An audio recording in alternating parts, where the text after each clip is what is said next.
Yes guys, this is Nearly Last and welcome. In this video what we're going to be showing you is an answering chord. This is one of the most talked about auto rifles in the game at the moment. It's made by Zeros in the Vanguard and it is an absolutely fantastic weapon. It does work extremely well in PvE and it does excel in PvP as well. So let's just have a little run through of the perks on this one. We've got the slow 19. Now this is the projection sight. Didn't particularly like using that one, but I did like using the SPO 26. Now this is the light red dotted sight. This one I felt complemented the gun really well. This is the one that I personally wanted to go with. I know that's a bit of a personal preference. I certainly didn't want to use the SRO 37. Now this is the ranged combat scope. This is more suited for PvE if you're trying to pick off bosses or something at a longer range. Definitely wouldn't want to be using it for PvP, but it wasn't really a must for me. But this one is a bit of a must, and that is perfect balance. This weapon has extremely low recoil. There's one thing with the answering chord is its stability. It does like to move and strafe everywhere, so you want to try and get all those bullets on target all the time. So a perfect balance is pretty much the way to go. You also have feather mag, which is faster reloading, more suited for PvE. I didn't particularly worry about it or have too many situations in PvP where I had to worry about sticking that on. Then we have lightweight.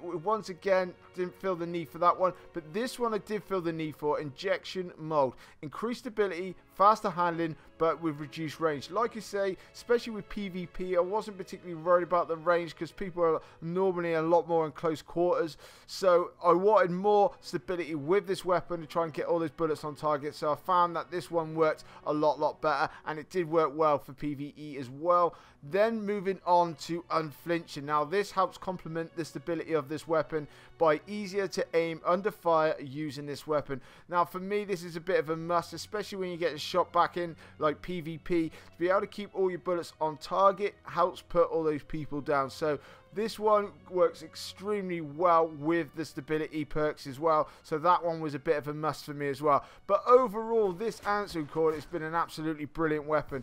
When I normally go into the Crucible, I personally like to use pulse rifles. I'm not having much fun with the auto rifles at all, but this one absolutely works brilliantly. And you can actually put multiple enemies down at once. The magazine size is a 27, so as long as you're getting those points on target, especially if you're getting headshots with this weapon, it will put people down quite well. And it does work in close quarters, and like I say, with the range it didn't really make a difference, especially in the Crucible. It didn't make too much of a bother or anything else like that. People were getting up close to you, so this weapon would put people down. The damage was about 25 to the head and about 20 to the body.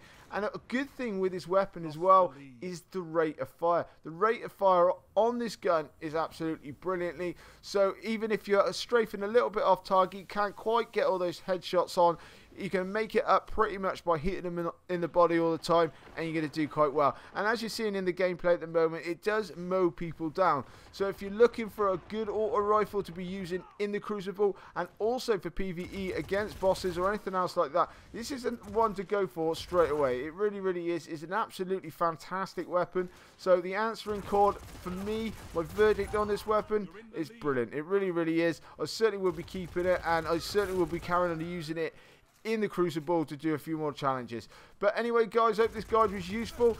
Make sure you're hitting that subscribe button that's going to be coming up on the screen in a minute, and please drop a like on this video and support my channel. It would be absolutely amazing. This is Nearly Last, and I'll catch